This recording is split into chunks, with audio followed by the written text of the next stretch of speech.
Hey, welcome in. Welcome to the Arrowhead Addict podcast. We are here coming to you live. Let me tell you, the dopamine, it's flowing. I am damn excited. We are so excited to be joining you guys tonight. Oh! Well, how you doing, man? Patrick. Will Sterling. Yeah. Super Bowl champion, two-time Pro Bowler, and Trent Green. Trent Green, how you doing? Hey, what's going on, guys? Oh, he picked it up! He picked it up! He's gonna score!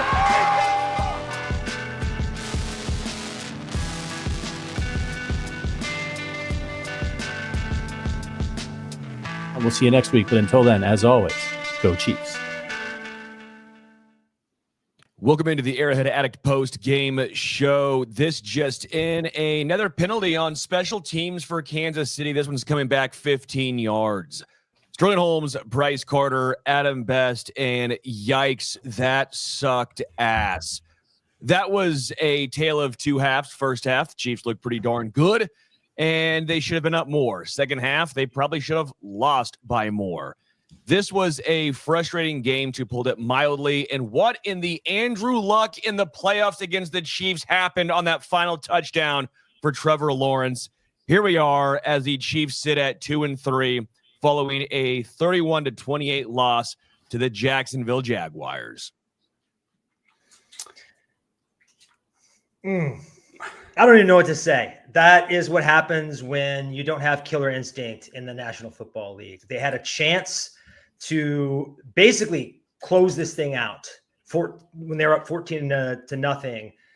Bolton, Tranquil, both going for an interception. They don't get it. I thought that would have been all she wrote. And you know, you got a new head coach. You got a city just dying to get enthusiastic about this football team in a primetime game. You had the crowd out of it. Trevor Lawrence was reeling. You let them get their confidence back. The Chiefs just had an adrenaline dump. This is reminiscent of that playoff game against the Bengals or something. Just like you said, a tale of two halves. And then Harrison Butker, man, I mean, you cannot do that in a big spot. And I know he's been, ice cold for so many big moments for the Chiefs, but giving them the ball in the 40 right there was just as big of a mistake as you can make. Yeah, I mean, there's so many things that are so frustrating about this loss.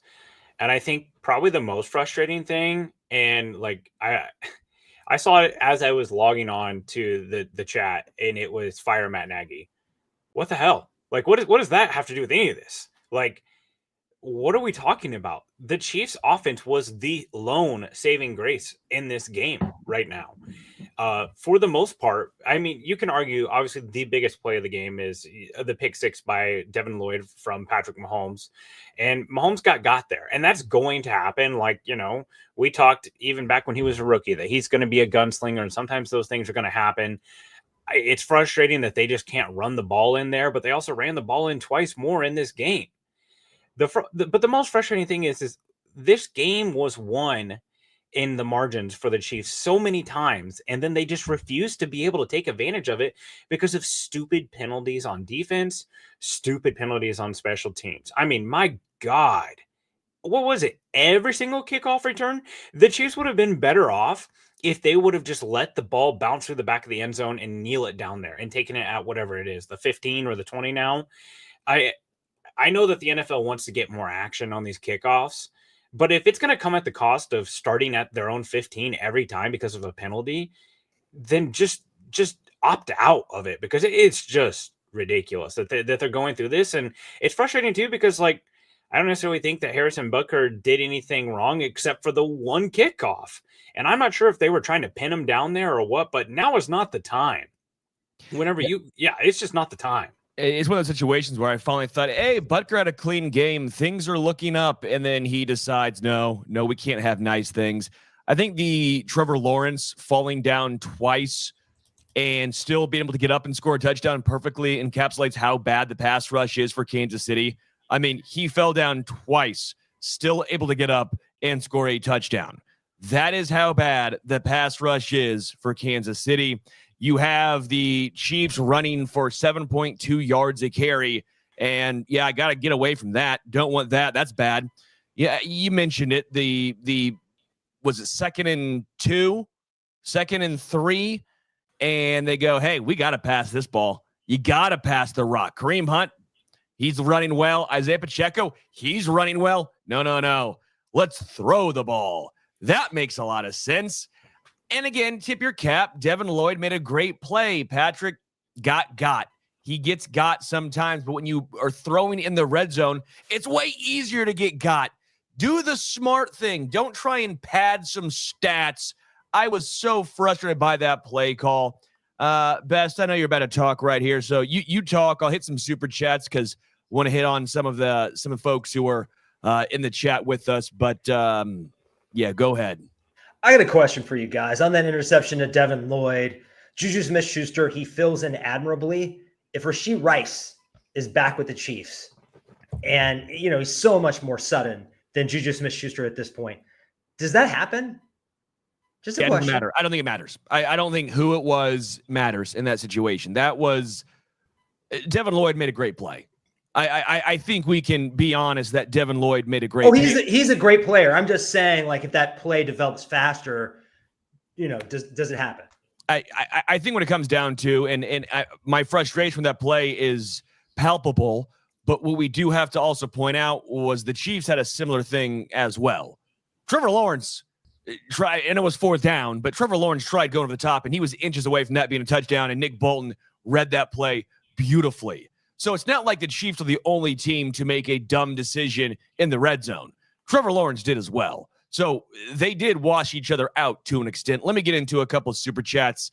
Appreciate everyone hanging out with us and trying to talk through, work through, understand what we just witnessed here in Duval. From Phantom, appreciate the super chat, says a complete team loss. Offense has a pick 6. Defense can't stop a nosebleed even after Lawrence falls down. And special teams penalties cost us. It was a unraveling from every single person. Every single person had something to do with this loss at some point. Edric, appreciate you. Edric says, team just isn't good enough. We know what that looks like. Hope this was a spoon of Robitussin for this fan base.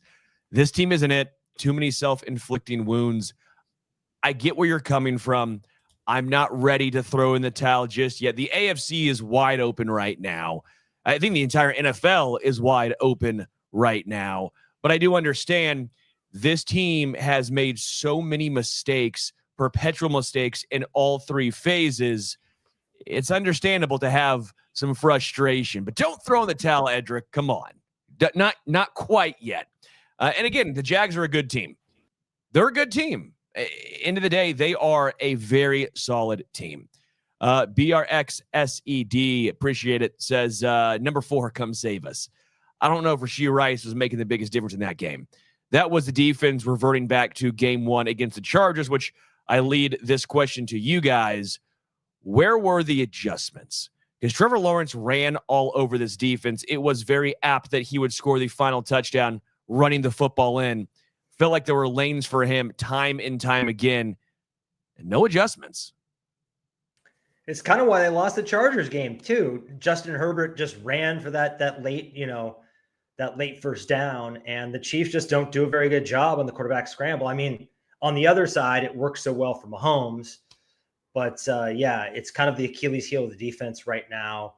And I think the bigger problem too is when you give a quarterback that much time to see the field and process things, it's going to be easier for him to scramble and pick up first downs. And the Chiefs nobody is winning quick. I think Amenahue might have won quick once and got held, but just nobody on that defensive line is winning quick. It didn't look like it was a problem the past 2 weeks, but it was back to being a problem tonight, I thought.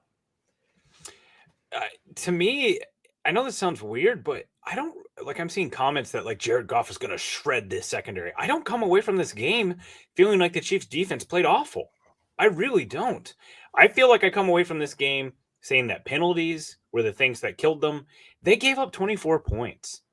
The Jaguars offense gets, 319 yards in this game. Yeah, but their 319 offense yards. is buns, dude. I mean, we're talking the Jags. The Jags offense is not good. We're not talking about a good offense. They completely shut down their running game. They take that away, and they. But at what cost? But what it cost? At what cost? You know what I mean? Like Trevor Lawrence carved them up. How many drives did they have that were extended by penalties? I'm not saying that the penalties don't count or that they're invalid, but I don't come away from this game thinking that the Chiefs defense is a 5-alarm fire, a huge problem that they can't overcome. I think this is a game that they let hang in the balance for too long. It was just a classic give and take. There was times where the offense needed to be a little bit better. I think Andy got a little conservative when he shouldn't have. The special teams couldn't get out of their own way. The defense just it was like someone was sitting around, waiting around for someone to make that play, and it just didn't happen. And I think that they thought that they had this game won when Kareem Hunt scored. They did, I want to shout out, because we won't talk about it, how masterful of a job the offense did when they really got that ball and they just sat on it. Like, to drain all that time off the clock and score there the way that they did, that was a great drive. And if they would have been able to hold on to win that game, that's what we would have been talking about, is how they just completely shut down that game and changed the pace. But instead, they lost this game in all the little stupid ways. And I mean, the offense had their issues too. Like, there were a couple costly penalties. I have no idea why Josh Hines-Allen is just untouched on an Xavier Worthy end around that totally killed their chances of double dipping at the beginning of the second half there. But here's the thing. The pass rush is frustrating. And I do think that if there's one takeaway here for the defense, that's definitely it. That the pass rush just continues to be concerning. Chris Jones's effort on that Trevor Lawrence touchdown, concerning. I mean, he's sitting there watching, yeah, man, you get him. you get him for me, bud. What the hell? You are the highest paid defender on this team. And I don't think Chris Jones had a chance at making that play once he got up. But he certainly, keep in mind, all that has to happen in that instance is Trevor Lawrence just has to be touched with the finger and he's down. And Aikman, the only good thing he said all damn night was the fact that if he gets touched down there, they're rushing to the line of scrimmage to try to get one more play off. And that was just huge. And then, yeah, I know we've hit it on it before, but a 14-point swing with the Mahomes pick six. This defense only gave up 24 points and 319 yards. I'm not going to sit here and say it was amazing, but given what the Chiefs had offensively, they nearly doubled them up in yardage. Trevor Lawrence was horrible all night outside of that last throw to, was it Brian Burns? That was Brian Thomas. Yeah, Brian Burns would be a real surprise if he was the guy catching that ball. To Brian Thomas. Great catch. Honestly, I didn't really have a huge issue with Jalen Watson on that specific play. He was there. It just was a legit perfect throw. But besides his legs, Trevor Lawrence made a ton of mistakes in this game. Drew Tranquill knocked an interception out of Nick Bolton's hands. I don't think Trevor Lawrence played a good game. And I like Trevor Lawrence because I've told the story. A lot of people don't care. He's a great guy. I've spent time with him. I really like Trevor Lawrence, the guy, the person, the football player, not so much. And this is, again, the Chiefs made him look better than he is. This is the best Trevor Lawrence has looked all season long. The Chiefs defense overall, I think long-term, still a good outlook. But in this particular game, I did not think they played a very good game. All right, before we get to the next conversation, we do have some things. This is way more fun doing it when the Chiefs win. It's way more fun when I win as well. But underdog, okay, I lost underdog. If you tallied me, that last throw to Brian Thomas is actually what did it. So that really sucked. That was a kick in the stones, but it was still fun. And you know why it's fun? Because underdog is the best place to get in on all the action. Playing underdog is easy. Higher or lower, stats like rushing yards, receptions, touchdowns, and more. You get your picks right, you get them up to 5,000 times your cash. Again, I had higher on Patrick Mahomes' pass yards. I had lower on Trevor Lawrence pass yards. Did not do well there. Thank you, Brian Thomas. Come on, drop that ball next time. I'd be a lot happier, man. But you can join, and we can roll next week. There's always next week, baby. And if you sign up today with promo code Arrowhead Addict, you can score $100 in bonus funds or entries when you play with your first $5. That's promo code Arrowhead Addict. Underdog, make picks, win money. Must be 18 plus, 19 plus in Alabama, Nebraska, 19 plus in Colorado for some games, 21 plus in Arizona, Massachusetts, and Virginia, and President State where Underdog Fantasy operates. Terms apply. See assets.underdogfantasy.com/web/play and get terms _DFS_.html for details. Offer not valid in Maryland, Michigan, New Jersey, Ohio, and Pennsylvania. Concerned with your play, call 1-800-GAMBLER or visit www.ncpgambling.org. And then in New York, call the 24/7 Hope line at 1-877-8-HOPE-NY or text HOPE-NY 467-369. The key is just to make it basically all one word. I've noticed just one elongated word.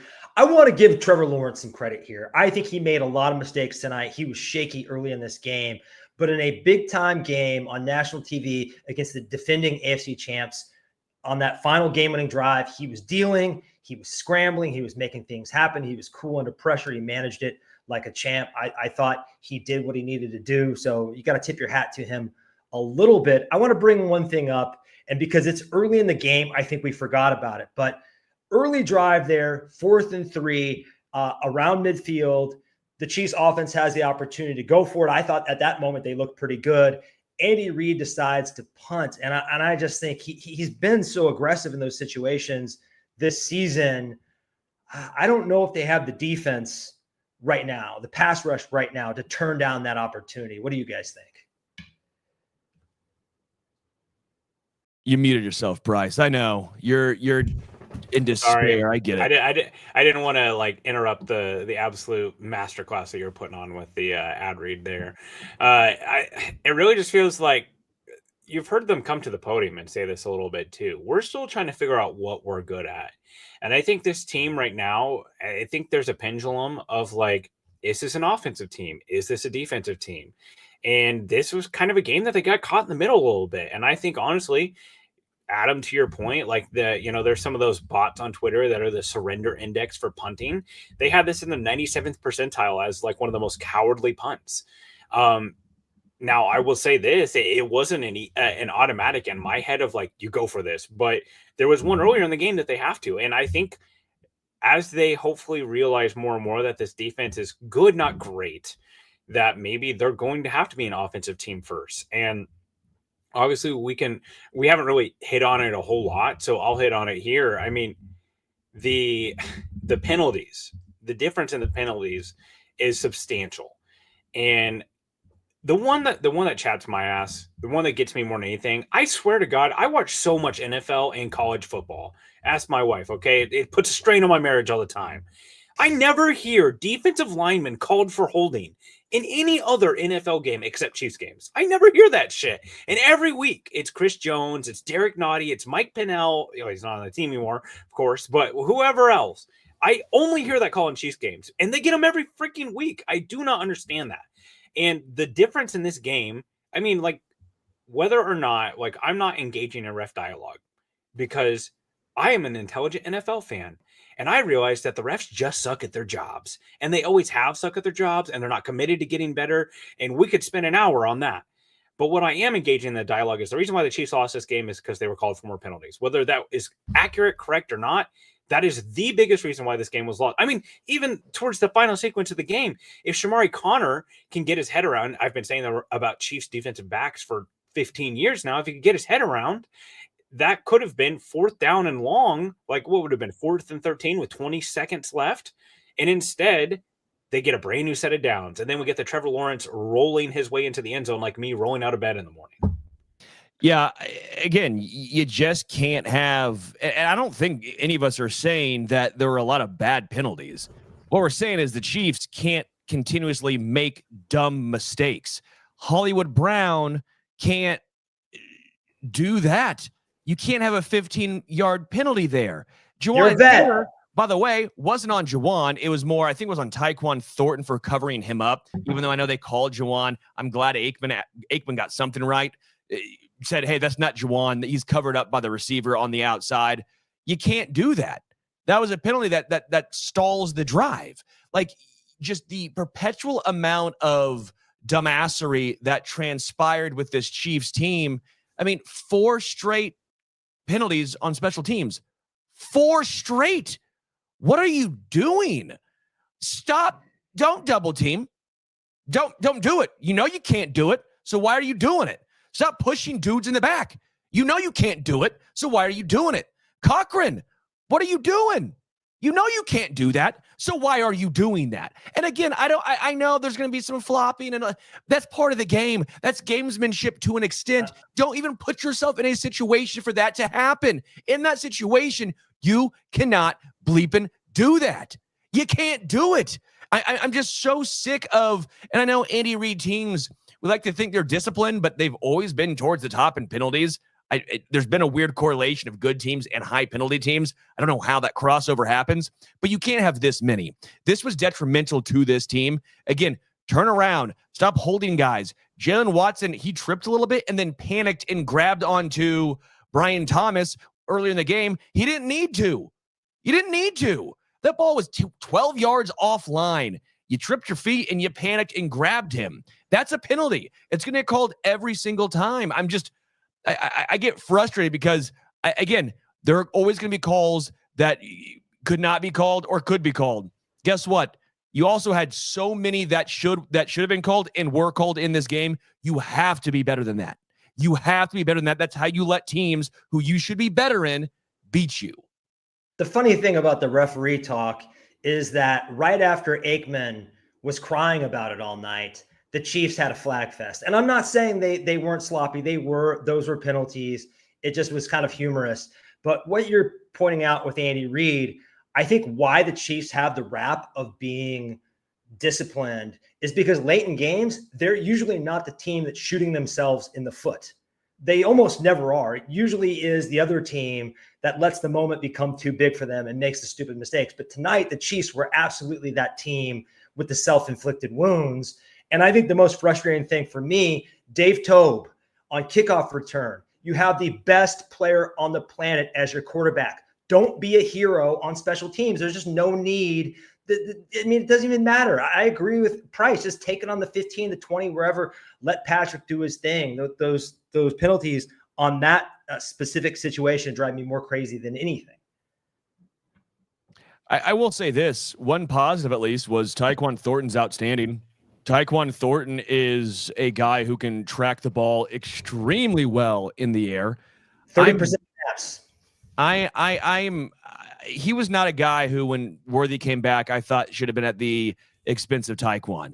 Let's be at least a little positive here, because I thought Tyquan had himself a really nice game in the limited amount of snaps that he had.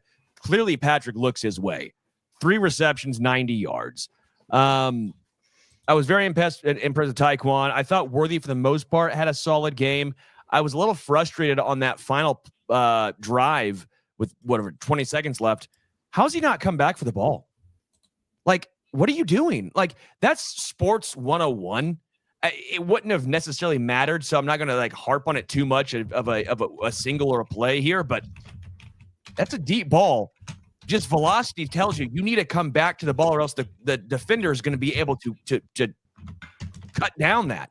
I just didn't understand that at all. To me, that to me was a slight frustration, because we saw Tyquan earlier in the game make sure he came back for the ball, and then you see the difference when Worthy didn't. He's young, he's a great player, he'll figure it out. But that to me was a teaching moment of Tyquan, not that much older, the veteran, coming back to the ball. Worthy did not. Another high point was, the safeties. These safeties can really hit. On that goal line stand, a lot of the credit goes to Bolton for knocking the ball out. But on the 2 previous plays, Jaden Hicks and Shamari Connor were really laying the wood out there. And they're the reason that Nick Bolton even had the opportunity to do that. I just thought in the open field, they looked pretty good. They did a great job against the run, the linebackers and the safeties. Travis Etienne has been a stud all season long. They couldn't get him going at all. So I thought they did a great job of taking away the run, just like they did last week. Yeah, and again, I just come back to, I feel like the Chiefs' margin for error continues to be very small right now, because they just don't have the overwhelming talent, and then they're just not super special on one side of the ball yet, or at all. And today's loss, I know this sounds weird, because I think overall they'll be fine. But today's loss almost makes the Chargers' loss a little bit more frustrating too, because I feel like this is a game we've seen the Chiefs lose before, even in the Patrick Mahomes era. Like, I think back to like the Colts game, whenever Mahomes had a bum ankle and they lose to the Jacoby Brissett Colts. Or, you can pick your or hell, another Colts game. They lose to Matt Ryan in Indianapolis.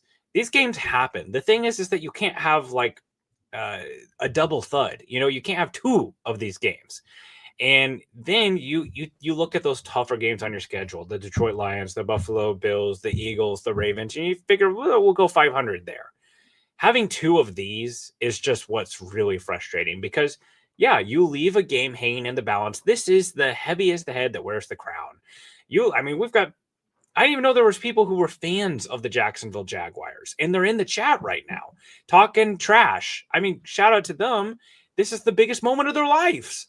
You see the people in Duval, they're like, this is. Hey, no. Their biggest moment was the playoff comeback beating Justin Herbert.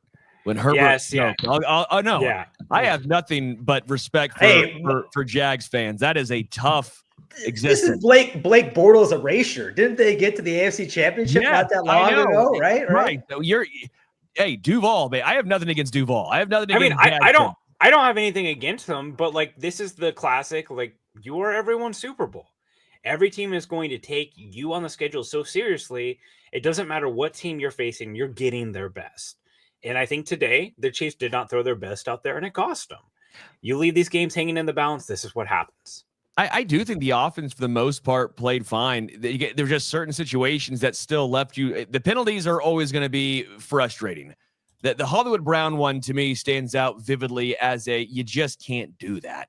I thought that some of the red zone play calling was good, and then we saw the horrendous one. I still think that running the football there makes the most sense, but I don't hear anyone complaining about it when they threw for the touchdown on the rub route by Juju Smith-Schuster. It was 1 yard.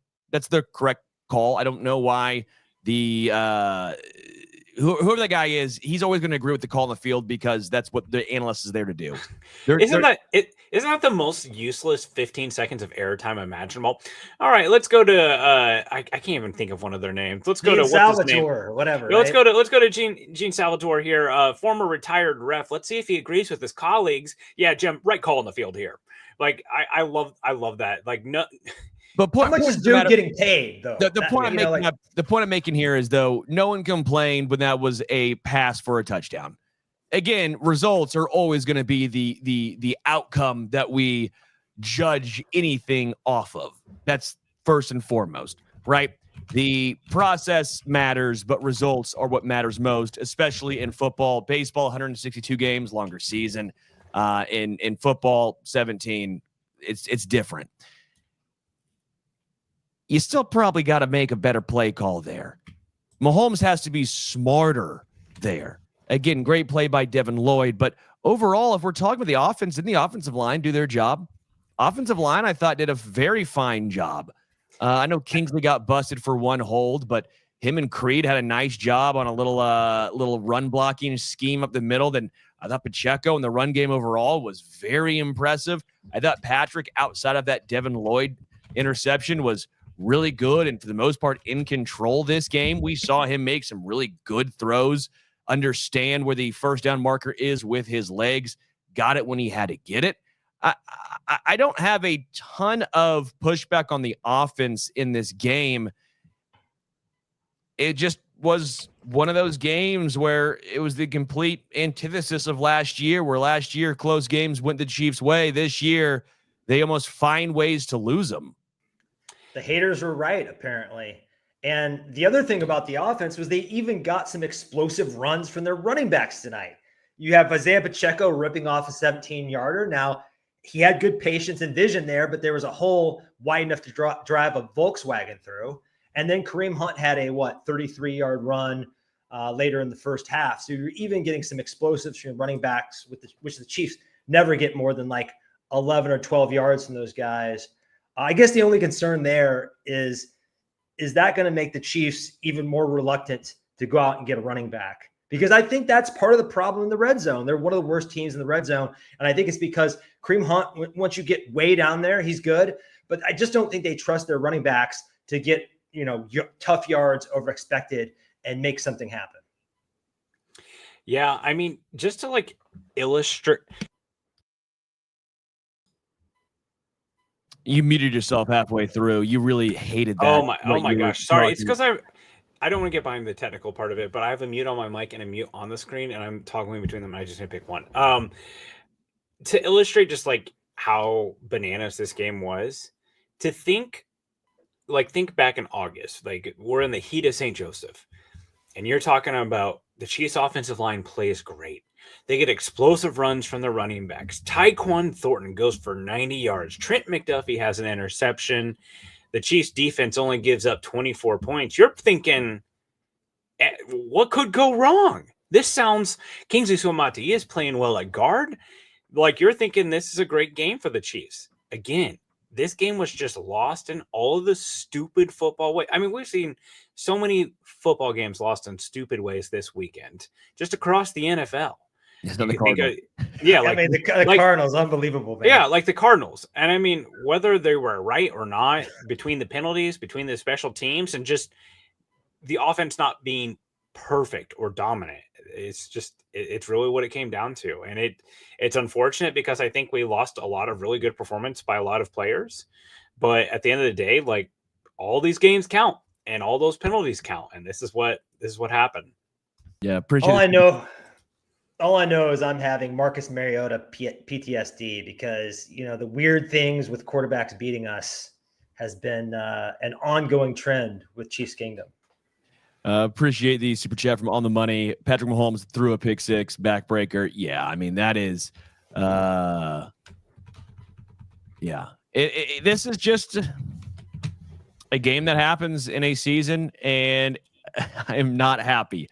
I'm getting a lot of texts from some of my Jags fans, and it is not fun, not enjoyable. Those are some brutal texts I am receiving, and I get it. I would be happy too. Liam Cohen looks good.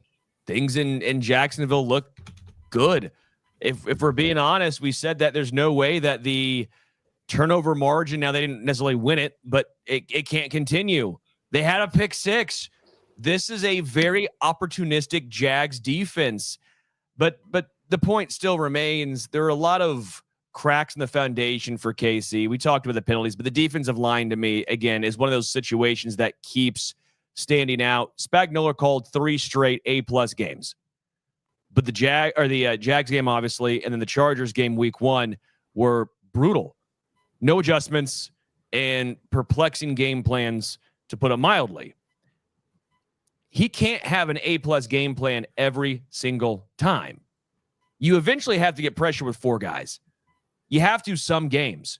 And they went up against a backup center in this game. Their right tackle went out at points in this game. Harrison couldn't get a pressure. I mean, Karlaftis had 2 quick pressures? What did Chris Jones do? I mean, I know he's getting doubled, and I get that, and I don't mean to pick on the guy, but when you are one of the highest paid pass rushers in the NFL, sacks do matter. I'm sorry, they do. We can talk about pressures all we want and the double team rate and the win rate. The pressures aren't there either, though. I guess I get a little tired of the analytics when you're getting paid that much money and you're not showing up in big time moments. And quite frankly, the thing that stands out this year from Chris Jones has been the going inside on 3rd and 14th with Justin Herbert. That can't happen with one of your superstars, and that's been maybe the most important play of the season, or at least the play that has stood out the most for him so far. Yeah, it's tough. I do really think that Chris Jones I think he's kind of going more towards what, I don't want to use Jalen Carter because he's maybe like DeForest Buckner, where like ball knowers, people who really watch the tape and are familiar with the game, realize how valuable DeForest Buckner is as a player. But then if you pull up his stat head page, you're just going to be like whelmed because he's not that statistically dominant. But I do think some of the success we've seen, especially with the analytics and stuff with George Karlaftis, a lot of that is due to Chris Jones. But I will say, like, he's not paid to be a guy who helps his teammates get better. He's paid to be one of the best, if not the best player on this defense. And it feels like, having watched Chiefs games for years, it just felt like, again, that final defensive series, everyone was kind of waiting around for someone to make a play. And this used to be the place where Chris Jones called game. And it's not happening anymore. And they don't have another guy that can win quick. It definitely feels like, I know a lot of us are all, hoping for an Alvin Kamara or someone like that. But this might be the team that really needs that Melvin Ingram type of addition, or that Terrell Suggs type of addition, where it's like, hey, yeah, or someone like that, right? Where it's just like, we just need one more guy. They got Mike Dana back in this game. Still saw a lot of Ashton Gelati, but then no more Norman Lott, who goes out. And like, having watched every single snap of the Chiefs this year on all 22, I think Omar Norman Lott's already the second best defensive tackle on this team. I think he was missed in this game. And Tillery, like, he came really close to getting that. Yes, here in the chat, Jeremy Olson, we missed Tershawn Wharton. You're damn tootin'.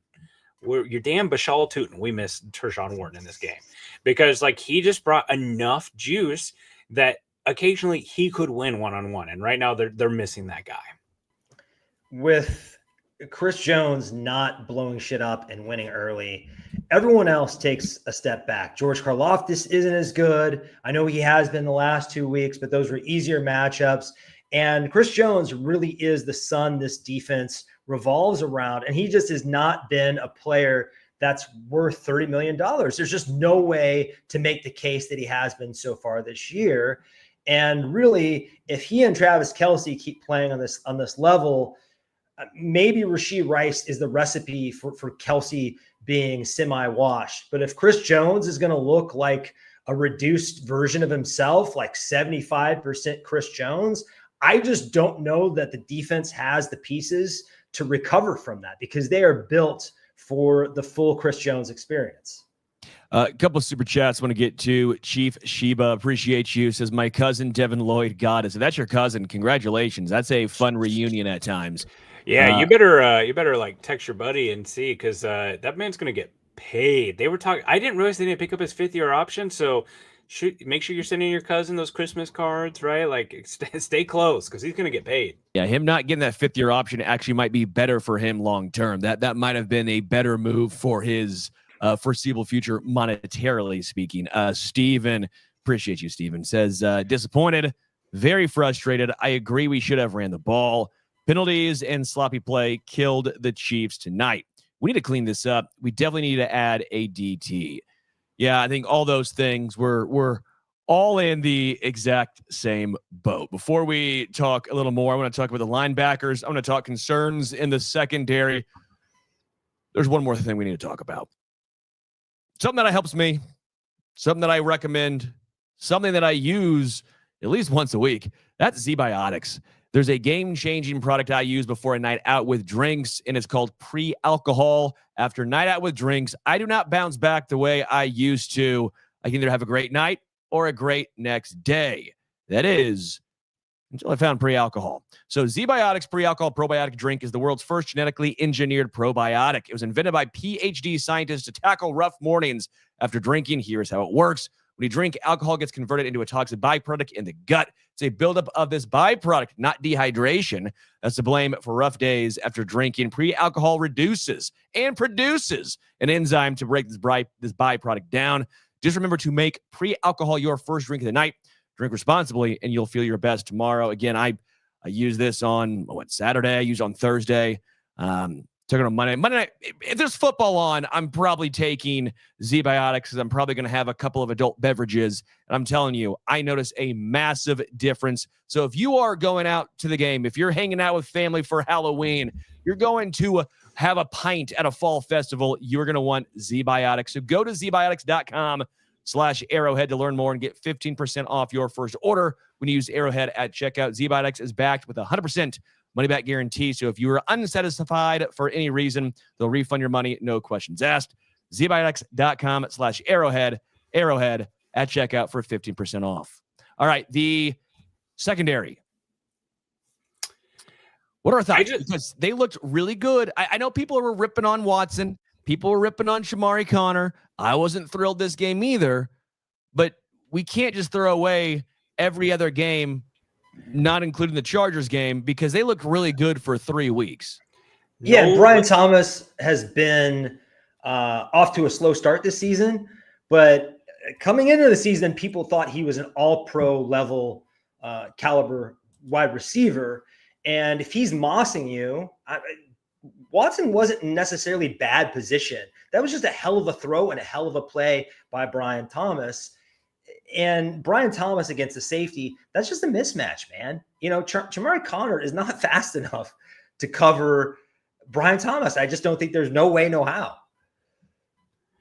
I haven't checked this. I just read this on Twitter. So if it's inaccurate, blame the source. I haven't looked at PFF or some of the other places that get snap counts. Noah Williams with 3 defensive snaps in this game. What? If we're making a list of the most encouraging things on this Chiefs team, how quickly do you get down the list and find Noah Williams as far as what he's done as a player? And for him to not get on the field more, I mean, keep in mind, this game came down to a single play several times. Noah Williams could have made that play in a game that was, again, lost in the margins. Why is he not seeing the field more? I just am constantly befuddled by the obsession with getting Chamari Connor on the field. And look, I want to preface this by, I really like Noah Williams. I really like the draft pick. I'm not sure that he is the number 1 corner according to PFF good, as far as you do if you ignore the snap minimums. But I think he could have made an impact in this game because every time the ball goes near him, good things seem to happen.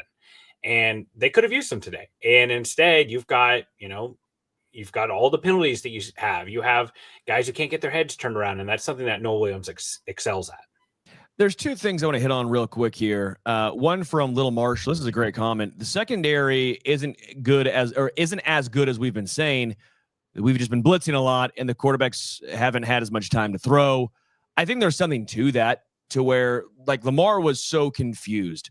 Jalen Hurts was confused. I do think the secondary is good, but it may have been overvalued based on how much extra pressure was being sent by Spagnuolo. When Spagnuolo called those A+ game plans, well, it makes the secondary look a lot better. I still think it's a good secondary. This was Jalen Watson's probably worst game of the year.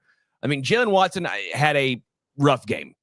And Brian Thomas is great, but I don't think Brian Thomas is as good as Malik Neighbors, A.J. Brown, or Devontae Smith. He's probably in the Devontae Smith category, right? I mean, he's a really good wide receiver, but he's not top 5, probably top 10. So I don't know. That's kind of my question. I don't know my concern level yet. We've seen 2 horrible games by the secondary, and we've seen 3 great games by the secondary. So what does that make them? And you didn't mention Russell Wilson, where Spagnuolo's game plan for him to not give him checkdowns or bombs and make him throw the stuff he can't throw, obviously was going to make Russell Wilson self-destruct, and it did. So it's kind of hard to judge that matchup as well. They did shut Malik Neighbors down. They did shut A.J. Brown down, but those offenses were kind of dysfunctional. We've seen with the Eagles, they're kind of shutting down A.J. Brown themselves.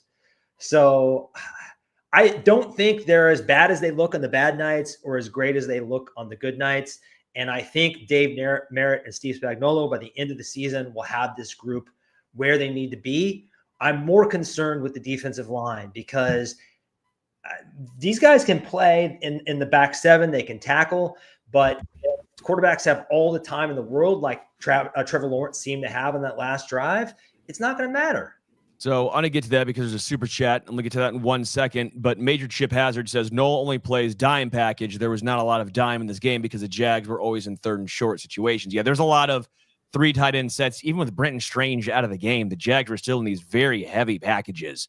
I was a little surprised by that. I again, without Brenton Strange, who's a really good tight end, under the radar guy, but yeah, Munt and maybe was it Josh Oliver? I don't even know who their other 3rd string tight end was, and they were still rolling those guys out there in 12 personnel a lot. So yeah, so we got Leo, right? We got a lot of Leo, and so you didn't see a lot of no win for that reason. But still, I feel like you must have find a way to get him on the field. I just think he is too talented to have him sit on the bench, and as Price pointed out, played only 3 snaps. From Jalen Butler, appreciate the super chat, Jalen. Always appreciate you hanging out with us here. Says, would you rather trade for a running back or D-line help? Still a long season, and the division will come down to the end. It's frustrating, but just keep the faith, Chiefs Kingdom. I think will be okay. I know me, I'm going defensive line help. I think that's the most pertinent situation here. The running back room needs some help, but I think you at least have some faith in Brashard Smith. Maybe you have faith in Omar Norman Lott, but I still think they need one more guy because Noddy and Tillery so far have both been misses. Yeah, and I mean, Gelati is just not really.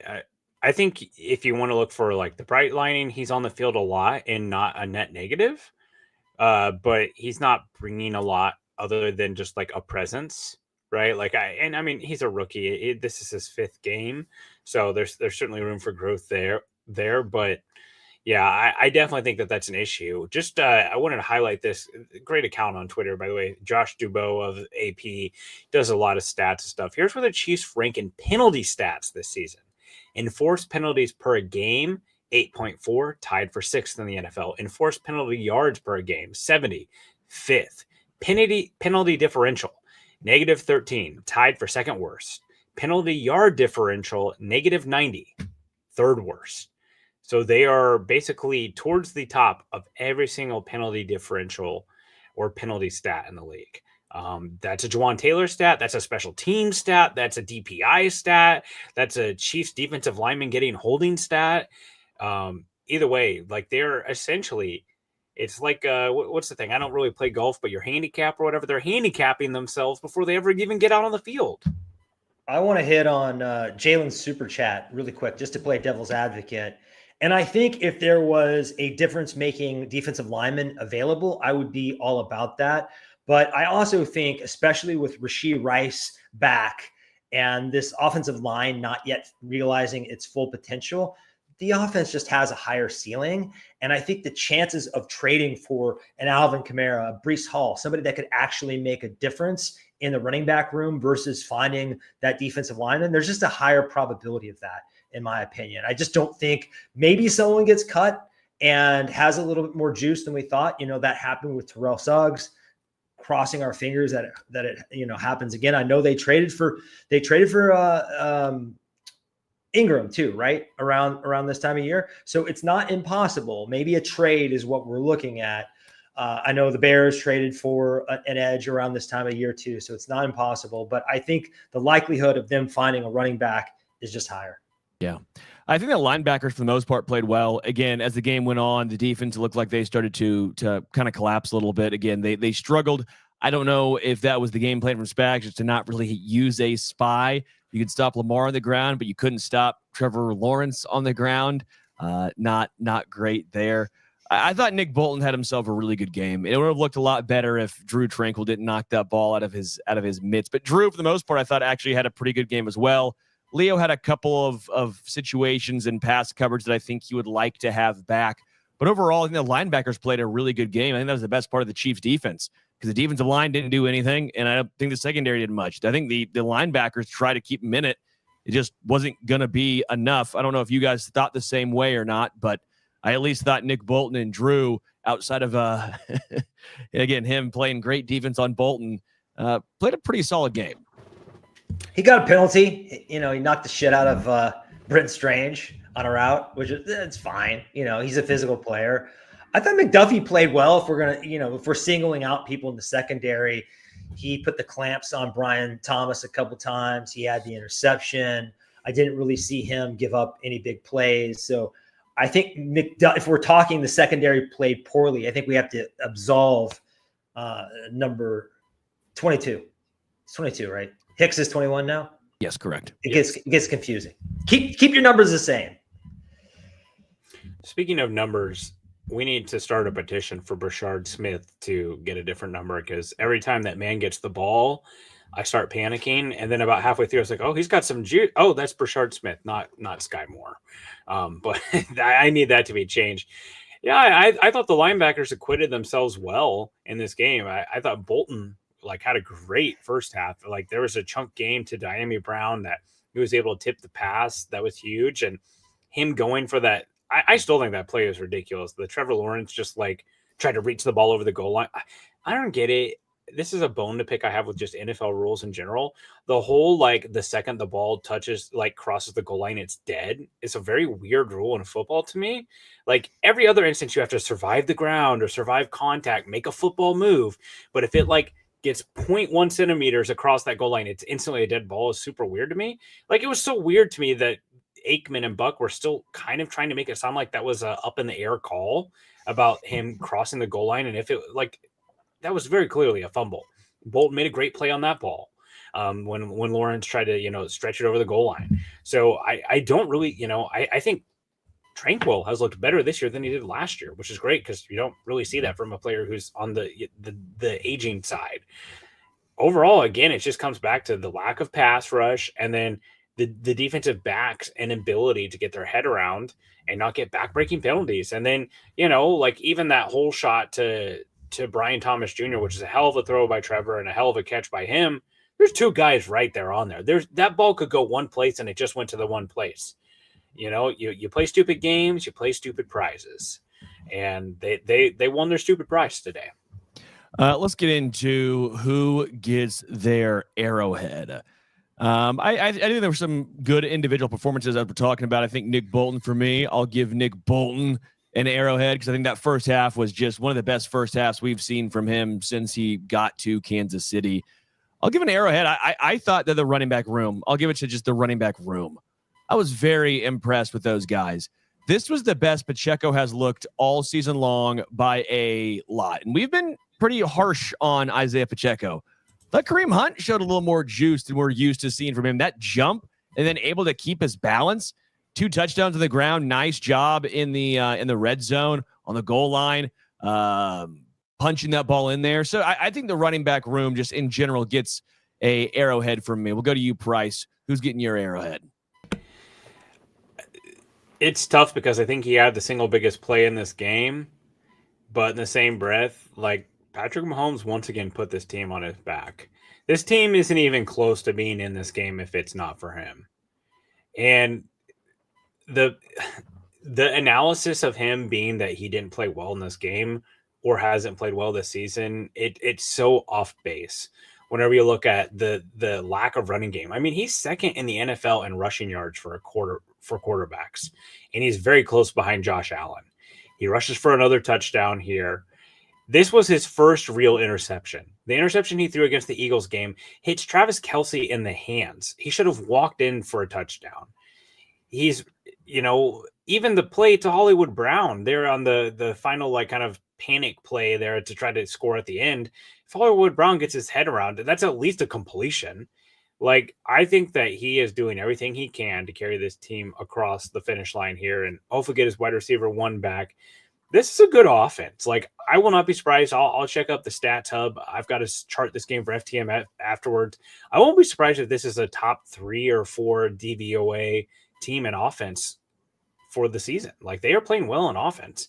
It's just they didn't play well enough to overcome the mistakes that they had in this game.